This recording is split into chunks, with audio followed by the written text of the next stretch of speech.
తిరుమల తిరుపతి దేవస్థానం మాజీ chairman YCP నాయకుడు Bhumana Karunakar Reddy cycle ఎక్కారు. తిరుపతి నగరంలో ఆయన సైకిల్పై తిరుగుతూ అందరి దృష్టిని ఆకర్షించారు. పశ్చిమాసియా ప్రాంతంలో నెలకొన్న ఉద్రిక్తతల దృష్ట్యా ప్రధాని మోదీ పిలుపునకు స్పందించి భూమన తిరుపతి నగర వీధుల్లో దాదాపు 10 కిలోమీటర్ల మేర సైకిల్ తొక్కుతూ ప్రజల్లో ఇంధన పొదుపుపై అవగాహన కల్పించారు. దీనికి సంబంధించి దృశ్యాలు సామాజిక మాధ్యమాల్లో వైరల్ అవుతున్నాయి. వైసీపీ అధినేత వైఎస్ జగన్ అత్యంత విశ్వాసపాత్రుడిగా, టీడీపీ విధానాలను తీవ్రంగా వ్యతిరేకించే నాయకుడిగా భూమనకు ప్రత్యేక గుర్తింపు ఉంది.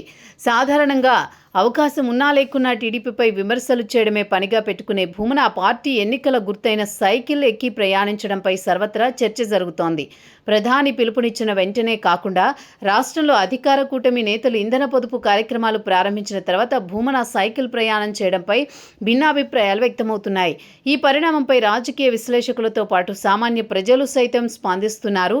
ప్రత్యర్థి పార్టీ గుర్తుపై ప్రయాణించినప్పటికీ ఇంధన పొదుపు అనే మంచి ఆశయం కోసం ఆయన ఈ నిర్ణయం తీసుకున్నారని భూమన అనుచరులు సమర్థించుకుంటున్నారు.